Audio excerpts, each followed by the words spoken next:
우리 하나님의 말씀 함께 보도록 하겠습니다. 오늘은 출애굽기 2장 23절로 25절 말씀을 통해서 복음의 하나님 나라 더하기, 복음의 하나님 나라 더하기라는 제목을 가지고 말씀 나누겠습니다. 출애굽기 2장 23절 25절 말씀입니다. 우리 한 절씩 교독하고 25절은 같이 읽겠습니다. 23절 제가 먼저 읽습니다. 여러 해 후에 애굽 왕은 죽었고 이스라엘 자손은 고된 노동으로 말미암아 탄식하며 부르짖으니 그 고된 노동으로 말미암아 부르짖는 소리가 하나님께 상달된지라.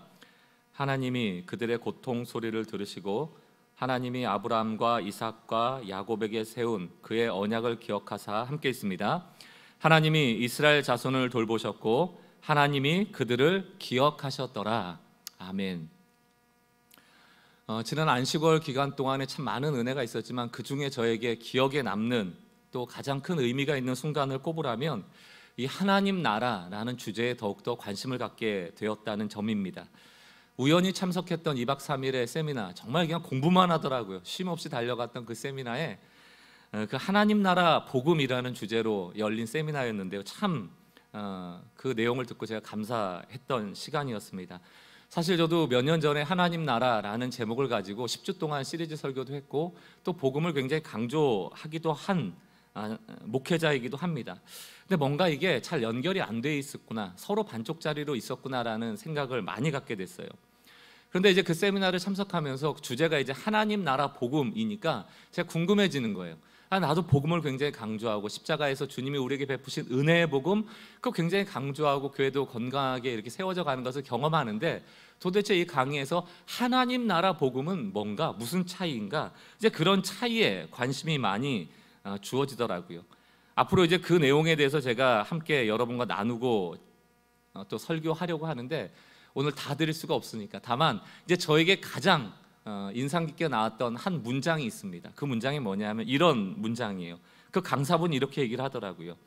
복음이 심장이라면 하나님 나라는 척추라는 거예요. 척추. 그러니까 본질은 복음인데 이 본질을 에워싸는 구조는 이제 하나님 나라다, 이렇게 설명을 하더라고요. 여러분, 그러고 보면은 복음은 생명을 주는 심장 같은 거예요. 이 살리는 겁니다. 하나님 나라는 이 살아난 사람이 움직이도록 하는 척추 같은 거예요.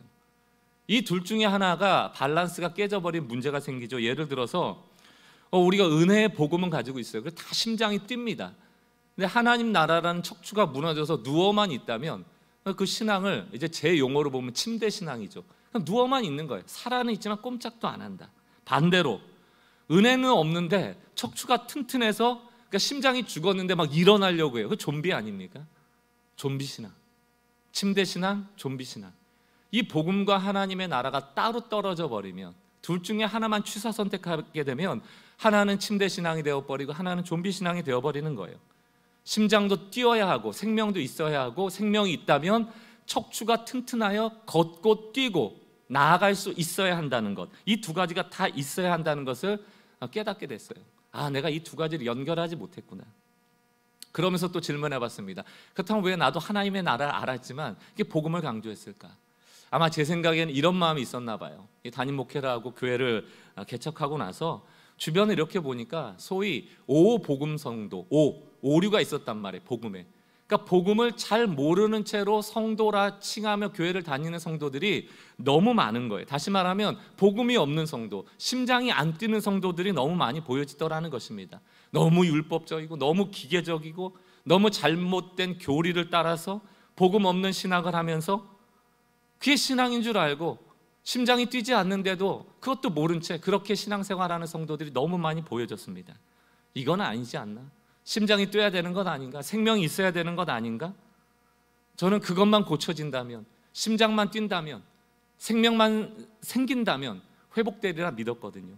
그렇게 만 7년 동안 복음을 구구단처럼 강조하고 또 강조하니까 우리는 교회 안에 은혜는 있는 것 같아요.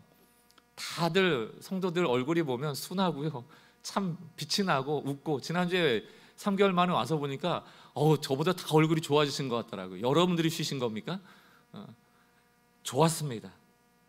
그런데 이제 하나님 나라랑 좀 친해져야겠다. 오늘 설교 제목이 뭡니까? 복음에 하나님의 나라를 더하자, 연결하자. 그래서 하나님이 우리에게 주신 이 은혜의 복음이 우리 삶 속에서 침대에 눕게 만드는 게 아니고 역동적이고 좀 능동적인 삶으로 이어지고 좀 걸어가서 뛰어가서 이 좋은 복음을 누군가에게 말할 수 있는, 그래서 하나님께 영광 돌릴 수 있는 그런 교회가 됐으면 좋겠다라는 생각이 들었습니다. 사랑하는 성도 여러분, 이 중에 침대 신앙도 있고요, 때로는 좀비 신앙도 있어요. 심장도 없는데 막 뛰려고만 합니다. 열심히 하려고만 합니다. 저희 교회 처음에 이렇게 등록하실 때 보면 좀비 신앙 가진 분들이 많아요. 이전 교회에서 힘에 지나도록 수고는 많이 했는데 생명은 다 떨어져 버린, 다 좀 헤어나올 수 있기를 바래요.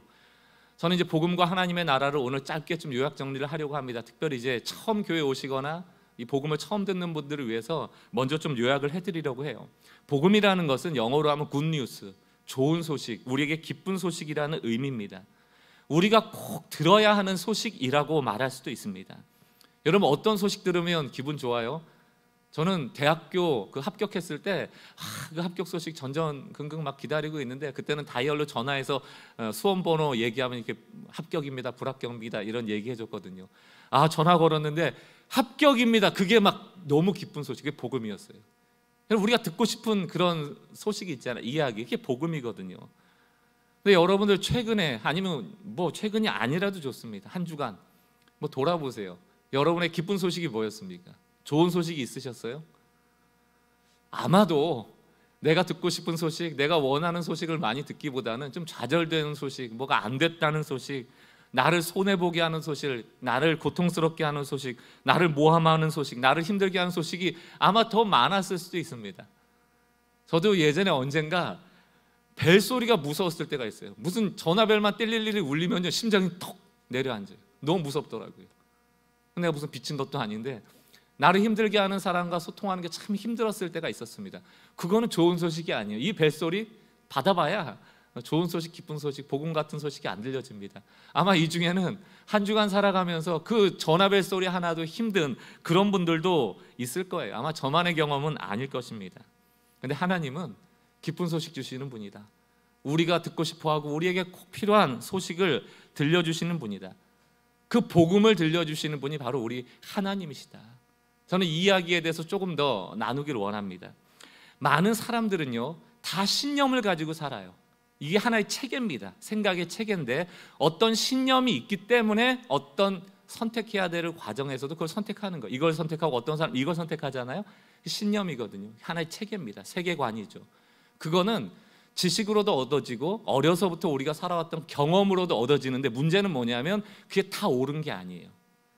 여러분, 우리가 내가 가지고 있는 신념의 체계를 가지고 선택한 게 다 옳았다면 아마 이 자리에 앉아 계실 분이 없을 겁니다. 저 높은 곳에서 누리면서 지금 사셨겠죠. 문제는 완벽하지 않다는 데 문제예요. 그런데 어떤 분들은 자기의 신념 체계가 무신론의 신념 체계를 가지신 분들이 있어요. 신이 없다는 겁니다. 근데 제가 이제 무신론자들 보면 무슨 신이 없다라는 것에 대해서 깊이 철학적으로 생각하거나 그걸 이론적으로 공부를 하거나 이런 게 아니고, 대부분은 그냥 귀찮아서예요.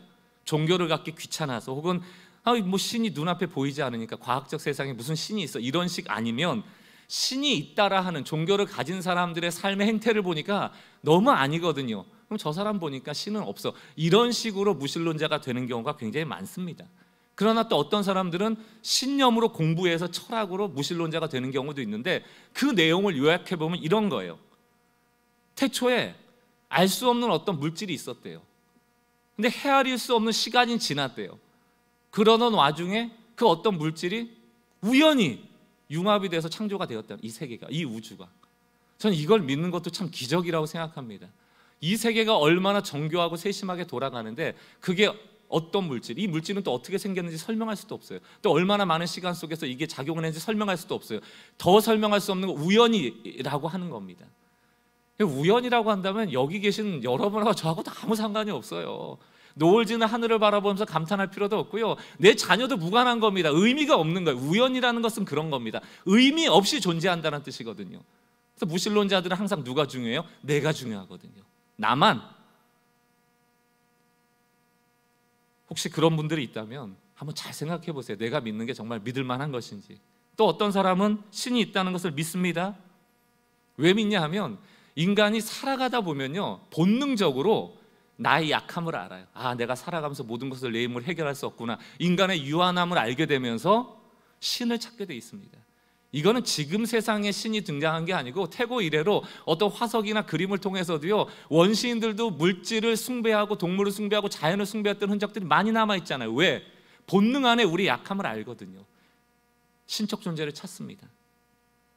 그래서 이렇게 신이 있다라고 믿는 사람들을 우린 종교인이라고 얘기를 하죠. 종교를 가졌다고 생각을 합니다. 근데 이 종교적인 사람들의 특징, 종교의 특징은 무엇인가 하면 신이 숨어 있다. 그게 문제예요. 내가 어떤 문제에 닥쳤어요. 내가 이거 해결해야 되는데 신이 나타나서 해결해 주면 좋은데 신이 없어요. 어디 있는지를 모르겠어요. 그러니까 뭐 합니까? 정한수를 떠다 놓고 아침마다 빌죠. 그 비는 내용이 뭐예요? 나타나 달라는 거예요. 안 보이니까. 어떻게 해야 될지 모르니까. 어떤 사람은 신을 등장시키기 위해서 자기를 학대하고 고행을 하고, 그래서 신의 경지에 도달하기도 하고 합의를 한다고 얘기도 하고, 또 어떤 사람은 철학과 연구를 통하여서 신의 존재를 증명하려고도 하고 여러 방법을 씁니다. 그래서 이 신이 가지고 있는 복을 내가 받으려고 합니다. 신이 가지고 있는 저주를 피하려고 합니다. 생각보다 기독교인들 중에서도 종교인처럼 신앙생활 하는 분들이 많아요. 하나님 숨어 계셔. 기도로 내가 찾아내야 되고 예배로 찾아내야 되고 우리가 찬양해서 불러내야 된다. 그건 종교입니다. 기독교가 아니에요. 신이 있다라고 믿는 사람들 중에서도 종교인이 있고 복음을 받아들인 사람이 있습니다. 저희는 후자죠. 그래서 기독교는 종교가 아니에요. 복음은 종교가 아닙니다. 완전히 다른 것입니다. 우리가 믿는 복음이 왜 복음인가? 무신론이나 종교인과 무엇이 다른가? 한 줄로 요약을 하자면 복음은 숨어있는 신을 찾아내야 하는 종교와는 다르다는 거예요. 신이, 하나님이 인간을 찾아오신 소식이거든요. 인간과 소통하고자 나타나신 사건이거든요. 언제? 우리가 부탁하지 않을 때, 우리가 오히려 죄인이었을 때, 우리가 아무것도 몰랐을 그때 하나님 우리를 찾아오신 거예요. 이래서 복음인 겁니다. 우리의 기쁜 소식인 거예요. 살아났잖아요. 이분이 안 나타나셨더라면 우리는 결코 해결할 수 없는 문제가 있습니다. 그게 죄의 문제거든요. 죄의 문제는 또 나중에 한번 다루어 보겠습니다. 죄라는 게 여러분 만약에 좀 감옥을 간 적이 한 번도 없어요? 뭐 나는 남한테 해를 끼친 적도 별로 생각이 없습니다. 이런 죄를 얘기하는 게 아니에요. 인간 깊이 들어있는 하나님을 거부하는, 스스로 서려고 하는, 독립하려는 그 본능, 그게 죄예요. 하나님을 거스리려는 것, 모든 것에 내가 주인 되려는 것, 그게 죄거든요. 인간이 그렇게 살아왔는데 그건 결국 심판이에요. 죄의 삭은 사망입니다. 죽을 수밖에 없어요. 우리는 그게 죄인지도 모르고 있기 때문에 죽을 수밖에 없어요. 해결 불가거든요. 바로 그때 하나님 앞에 우리가 죄인일 때, 하나님과 원수 되었을 때, 우리가 약할 그때 그대로의 모습을 보고 하나님이 찾아와 버리세요. 그 문제 해결하겠다고. 그래서 우리에게 복음인 것입니다. 복음이에요. 하나님이 먼저 인간을 사랑하시고 하나님이 먼저 찾아오시고 먼저 해결해 주시는 거예요. 그게 복음입니다. 이런 종교가 어디 있습니까? 기독교는 종교가 아니에요. 하나님과 인간의 관계이고 실존이고, 기독교는 그래서 은혜로 가득하다고 얘기하잖아요. 은혜가 뭡니까? 자격 없는 자에게 베푸시는 선물이에요. 나 받을 자격 없는데. 근데 일반 종교인들은 그 선물을 받아내기 위하여 선물 줄 신을 찾는 거예요. 안 나타나죠. 없는 신이니까. 가짜 신이니까. 언젠가 우리 재작년인가요? 크리스마스 때 캐롤송 같이 이렇게 불렀던 기억이 있습니다. 그때 아마 줌으로 이렇게 크리스마스 예배를 드렸던 기억이 있는데, 그때 세상에 캐롤송 이렇게 불렀잖아요. 세상에서는 이렇게 부르지 않습니까? 울면 안 돼, 울면 안 돼. 산타 할아버지는 우는 아이에게 선물을 안 주신다네. 그래 세상인 거예요. 산타 할아버지는 그래서 예수가 못 되는 거예요. 그냥 착한 할아버지. 그러나 하나님은 뭐라고 우리에게 얘기하신다? 오히려 울어도 돼. 울어도 돼. 우리 예수님은 우는 아이에게 선물을 더 주신다네. 이게 복음입니다. 이것이 은혜이고, 우리에게 은혜 베푸시기를 기뻐하시는 하나님이 우리와 함께 하시며 우리를 찾아와셨다는 것, 그것이 복음입니다. 요한복음 10장 10절 우리 한 목소리를 읽어봤으면 좋겠어요. 우리 함께 읽겠습니다. 시작. 도적이 오는 것은 도적질하고 죽이고 멸망시키려는 것뿐이요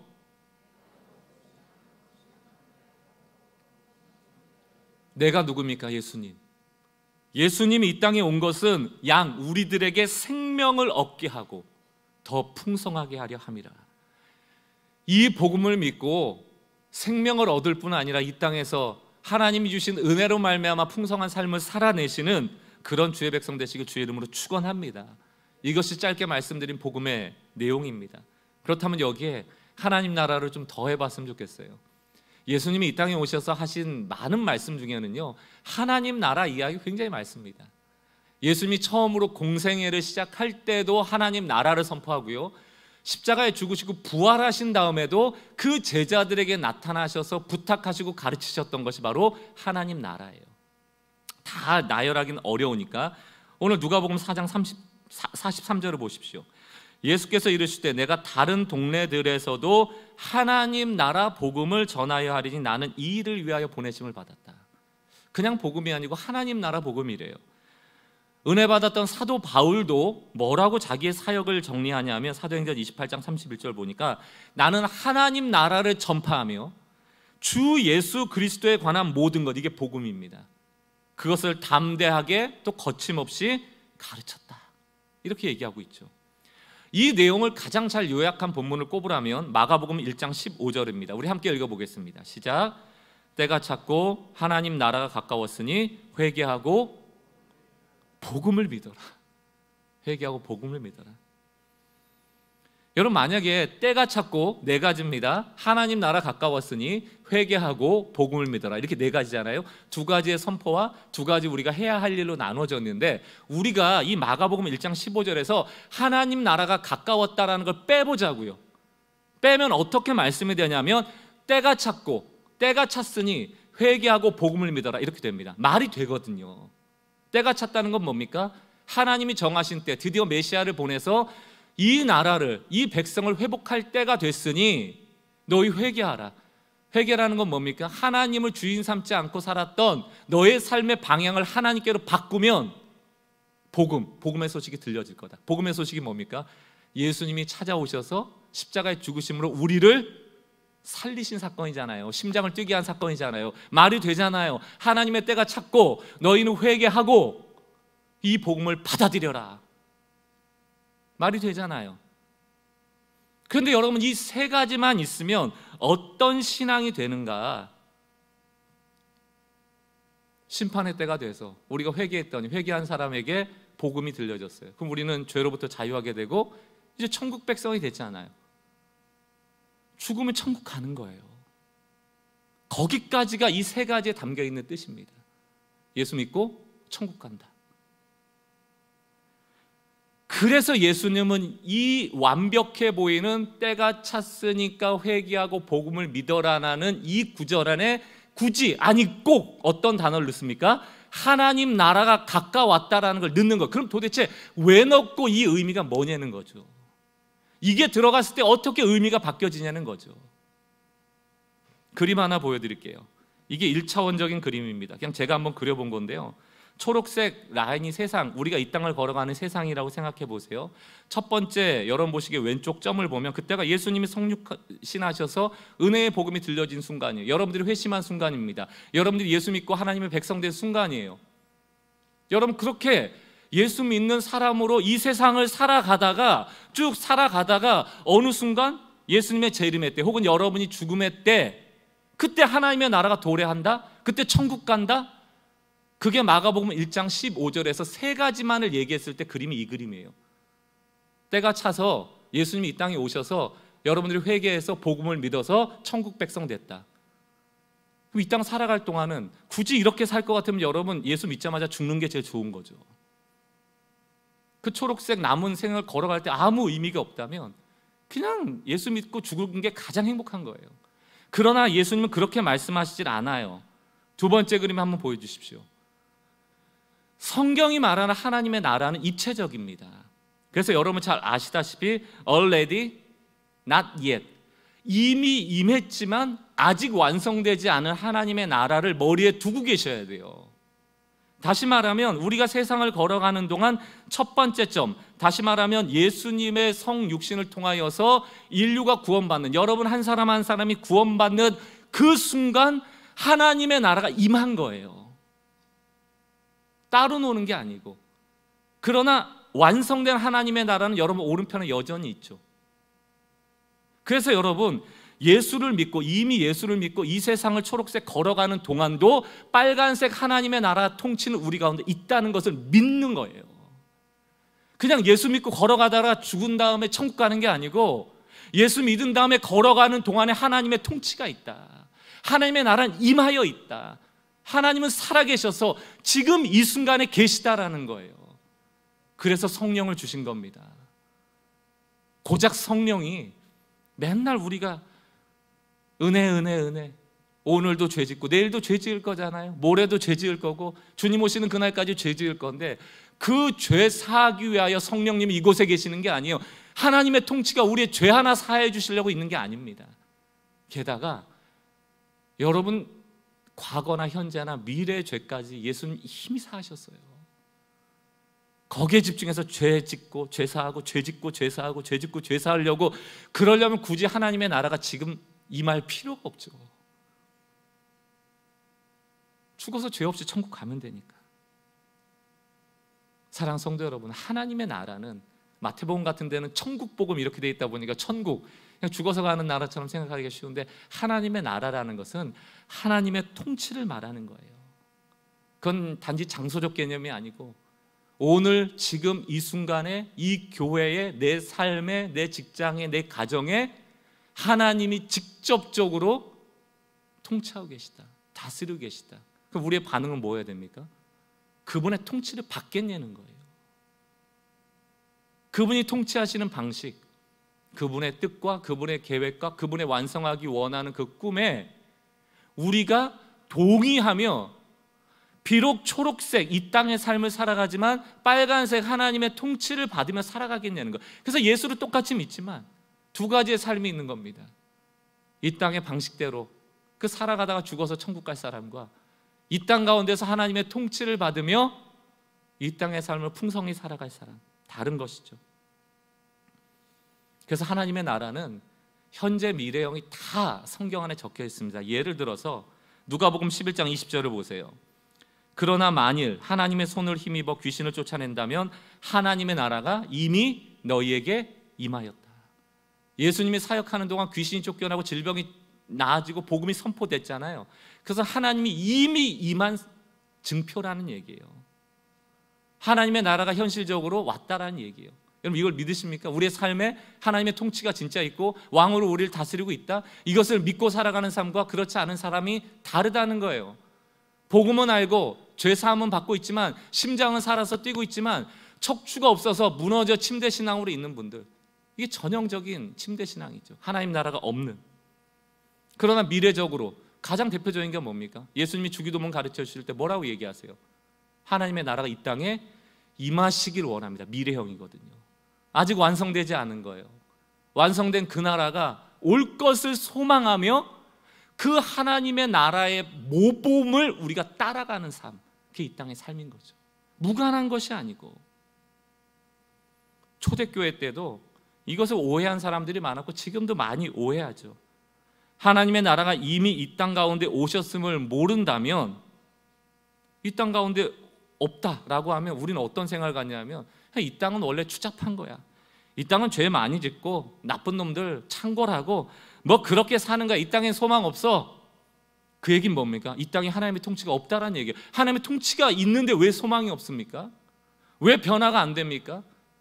하나님의 나라가 이 땅에 있다는 것을 믿지 않게 되면 지극히 신비주의자나 그냥 금욕주의자들이 돼요. 나는 그냥 죽어서 천국 갈 날, 주님의 나라가 마지막에 올 날만을 기다리고 있는 거예요. 어디에서? 침대에서.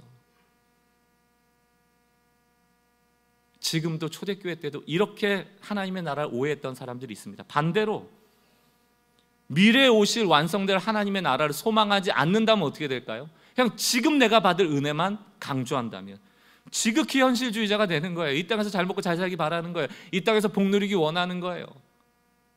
하나님의 통치를 그저 내 문제 해결해 주는 존재처럼 여겨버리는 겁니다.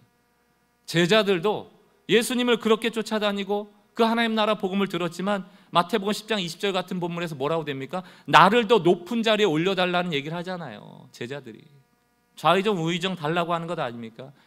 진짜 하나님의 나라를 모르니까 이 현실 세계에 발을 붙이고 예수를 이 땅의 왕으로 삼으려 하니까 엉뚱한 얘기 하는 거예요. 사랑하는 성도 여러분, 우리는 어떻게 살아야 합니까? 두 가지의 균형을 잡아야 되는 거예요. 십자가의 은혜가 우리를 구원시켰던 그 심장이라면 하나님의 나라를 척추 삼아서 하나님의 나라의 통치를 받고 살아가는 것, 그것이 우리가 가져야 될 신앙의 자세라는 것이죠. 하나님이 하고 싶은 비전이 있어요. 통치하실 때는 통치자의 비전이 있잖아요. 우리를 다스릴 때도 하나님의 꿈과 비전이 있습니다. 그게 바로 지난주에 말씀드렸던 인류를 구원해보자. 이 세상에 좋은 소식이 들려지지 않는 많은 사람들에게 진짜 필요한 좋은 소식을 들려줘 보자. 그리고 우리에게 손 내미시는 겁니다. 함께 이 일을 위하여 가보지 않겠냐. 마치 아가서에서 솔로몬이 술람미언에게 손을 내밀고 뭐라고 합니까? 나의 사랑받은 자요, 나에게 어여쁨을 받는 자요. 그게 우리들이잖아요. 일어나 함께 가자. 나의 사랑, 나의 어여쁜 자요, 일어나 나와 함께 가자. 이게 바로 하나님의 나라를 통치받는 자들의 삶이라는 것이죠. 그러나 이 땅 가운데 아래 세상과 위에 하나님의 나라를 이중적으로 살아가다 보니까 우리에게 늘 영적인 전쟁이 있습니다. 하나님은 하나님의 꿈과 비전을 인류를 통하여 하나님의 나라가 완성된 하나님의 나라가 올 때까지 쭉 이어가길 원하시거든요. 그 꿈이 끊어지지 않기를 원하시거든요. 그럼 사단은 어떤 영적 전쟁을 벌이고 있을까요? 그 꿈을 끊는 거예요. 끊어버리는 겁니다. 현혹하고 소망을 잃게 하고 지극히 현실적인 자가 되게 하고, 그래서 어떤 사람은 침대 신앙이 되게 하고 어떤 사람은 좀비 신앙이 되게 해서 이 교회를, 이 공동체를, 우리의 신앙을 혼미케 하는 거예요. 여러분, 심장 없이 뛰어다니는 사람들이 교회를 얼마나 왜곡시킵니까? 심장은 있는데 척추가 없어서 얼마나 이기적인 신앙인으로 세상에 비춰졌습니까? 그런 혼란이 일어나고 있는 것, 우리가 기억해야 돼요. 이스라엘 역사를 보십시오. 죄와 회복의 반복이었거든요. 그러나 하나님은 죄가 만연하고 지극히 현실적인 삶을 살아가기 바라는 이스라엘 백성들을 바라보면서 이게 끝났다, 더 이상 내 비전은 이루어질 수 없다라고 포기하시는 것이 아니고 그 순간순간 하나님의 비전과 꿈에 반응하는 남은 자들을 통하여 하나님의 비전을 이 땅 가운데서 이어오셨다. 구약을 넘어 신약 시대로 예수 그리스도를 통하여 그 제자들에게, 그리고 지금 우리에게 그 꿈과 비전을 계속 바통을 넘겨주고 있는 거예요. 사랑하는 성도 여러분, 저는 복음이 끊어지지 않고 이어질 것을 믿습니다. 그러나 여기 계신 각자의 가정 안에 혹은 여러분의 삶의 터전에서는 끊어질 수 있다. 특히 우리 다음 세대 자녀들, 우리가 복음을 전하지 않는데, 우리가 이 하나님의 꿈을, 비전을 굳게 붙잡고 이 잊지 않으면 끊어지는 영적 전쟁이라는 치열함이 없는데 어떻게 넘겨주겠습니까? 여러분, 출애굽기도 오늘 우리가 짧게 읽어봤지만 2장 23절에서 25절의 이야기가 뭐나, 이스라엘 백성이 너무 힘들어서 막 부르짖으니까 하나님이 나타나셔 도우셨다는 이야기 아니에요? 이걸 개인적으로 적용해버리면, 아, 내가 힘들 때 하나님이 나를 도와주시는구나, 내가 부르짖으면, 내가 기도하면 하나님 나에게 역사하시는구나. 나에게 역사한다는 게 뭐예요? 지극히 개인적이고 지극히 현실적인 신앙의 적용이거든요. 내 문제 해결해 줄 거야, 이런 방식이죠. 그러나 이 성경을 비전을 이으시는 하나님의 관점으로 읽어보면 이스라엘 백성을 통하여 하나님의 꿈을 이어가려고 하는데 애굽이라는 세상의 나라가 그 꿈을 끊으려고 한다고요. 애굽의 파라오가 어떤 명령을 내립니까? 이스라엘이 강대해지니까 남자아이를 죽여라. 끊어요. 그 대를 잊지 못하게 하려고 해요. 이스라엘 존재를 없애려고 해요. 그때 하나님이 나타나셔서 이스라엘을 돕는다. 다시 말하면 이거 어떻게 해석할 수 있어요? 하나님은 이스라엘을 이어가신다. 절대로 그 규모를, 그 나라를 쪼그라지게 안 하신다는 거예요. 반드시 회복함으로 이어가신다는 얘기입니다. 몇 주 전에 제가 없을 동안 우리 부교육자분들이 너무 참 준비 잘하셔서 설교를 해주셨는데 룻기 얘기 3주 동안 하시지 않았어요? 룻기도 보십시오. 남편 잃고 아들 잃고 재산 잃고 이제 먹을 것도 없어요.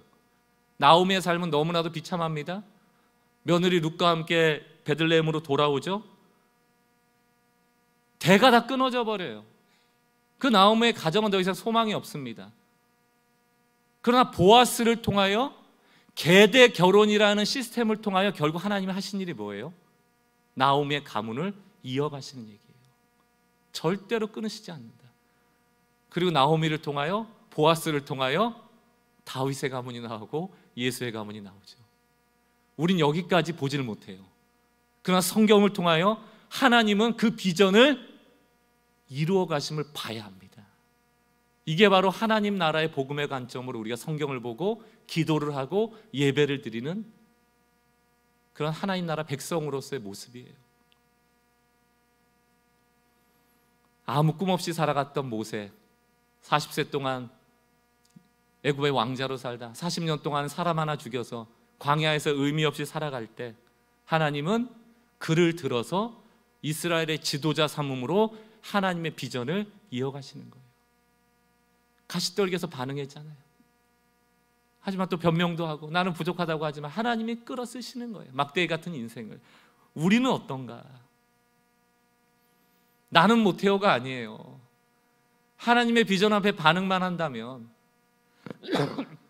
나의 잃어버린 척추를 다시 세우기를 원한다면, 복음이 진짜 좋은 소식이라는 것을 우리가 믿고 어떻게 한번 해보기를 원한다면 하나님은 그 척추를 세워주실 거예요.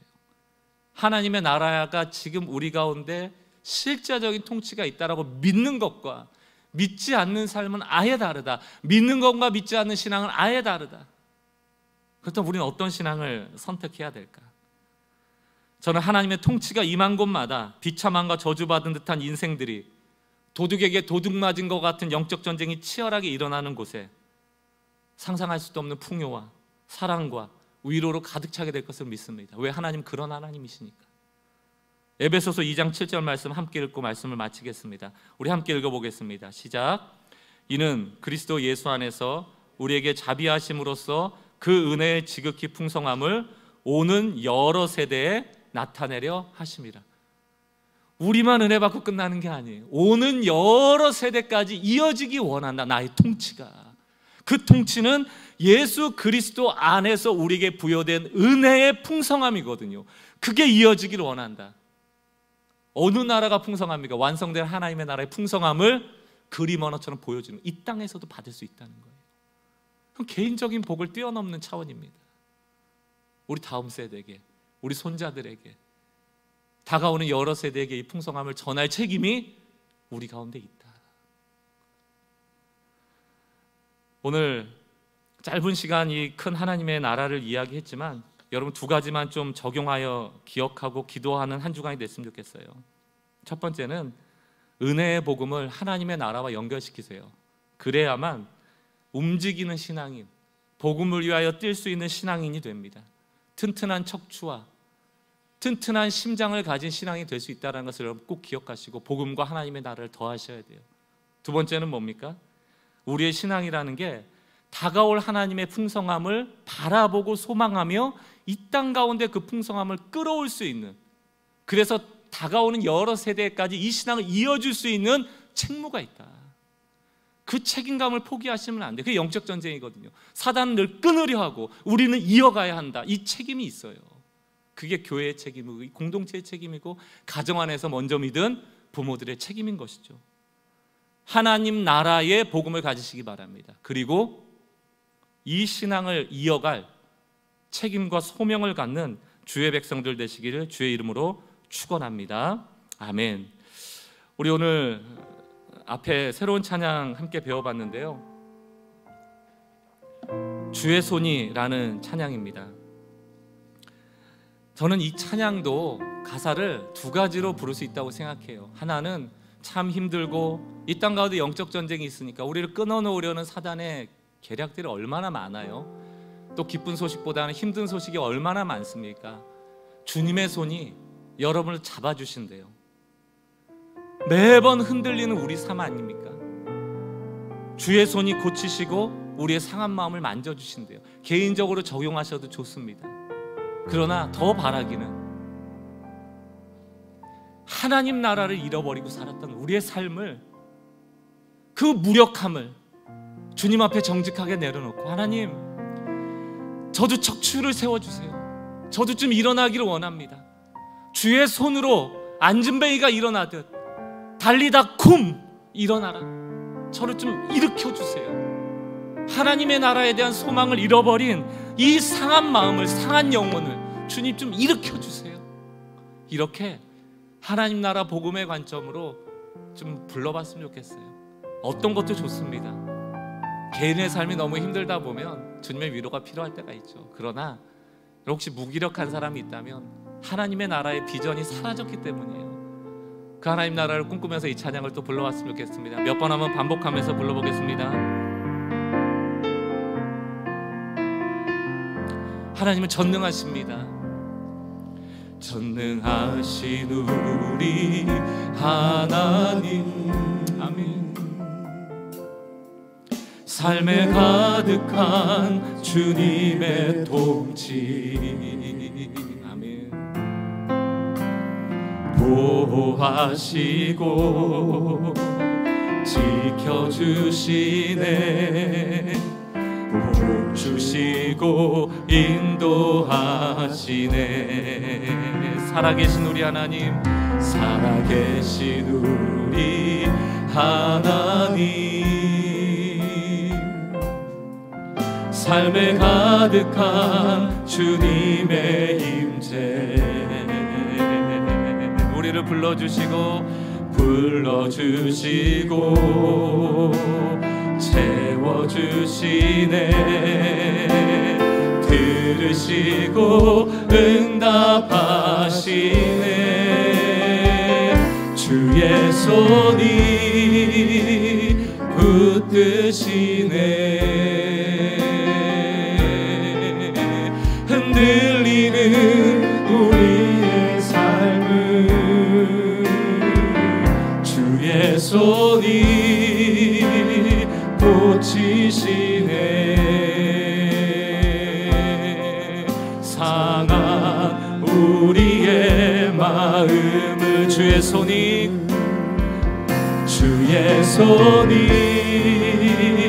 붙드시네. 흔들리는 우리의 삶을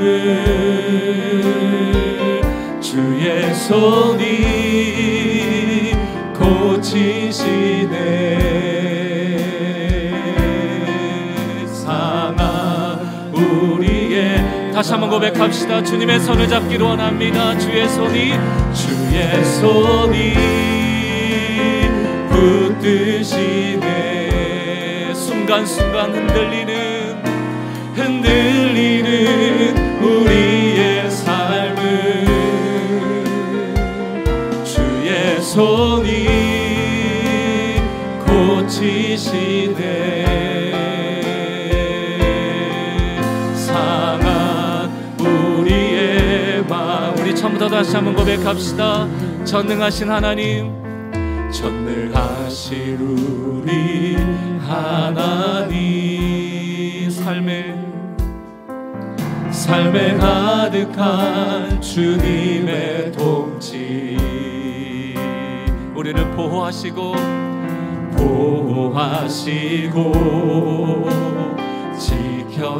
지켜주시네. 복 주시고 인도하시네. 살아계신 우리 하나님, 살아계신 우리 하나님, 삶에 가득한 주님의 임재, 삶에 가득한 주님의 임재, 아멘. 우리를 불러주시고 채워주시네. 붙드시네. 들으시고 응답하시네. 우리 삶의 주의 손이 붙드시네. 흔들리는 우리의 삶을,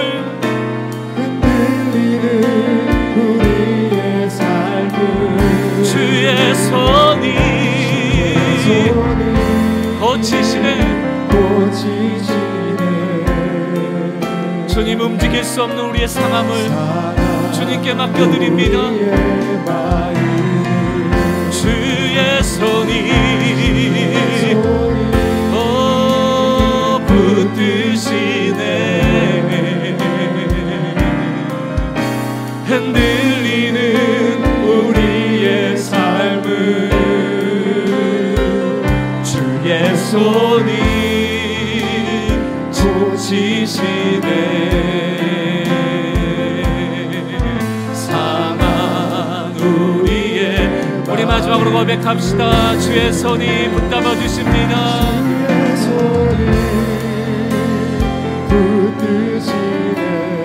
주님이 영적 전쟁에서 견고하게 하여 주십시오. 우리의 삶을 아멘, 아멘. 고치시네. 사랑 우리의 마음을. 사랑하는 성도 여러분, 내 삶이 힘든 것에만 마음 상하지 마시고요, 아버지의 비전에 공명하지 못하고 초록색 선을 따라서 죽으며 맞이할 천국만을 보며 우리가 지극히 현실적이 되거나 너무 이 땅만을 바라보고 고개 숙이고 살아가는 그 영혼의 아픔을 여러분 가지셔야 돼요. 척추가 없어 무너져버려 그 침대에 누워 뒤적거리고 욕창이 나고 다리에 근육이 빠져버리고 점점 시들어가는 나의 영혼을 보셔야 합니다. 주님이 손 내미실 때 주의 손을 잡으세요.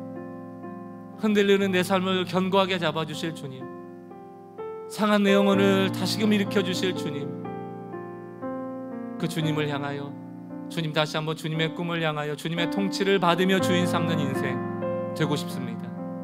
복음으로 생명이 일어나고 하나님의 나라의 그 체계를 가지고 정말 복음 전하는 인생 되어져서 내 주위가 복음으로 밝아지는 은혜를 베풀어 주십시오. 오늘 주신 은혜의 말씀 가지고 좀 정리해 보세요. 조용히 주님의 임재 앞에 묵상하며 좀 머물러 있기를 원합니다.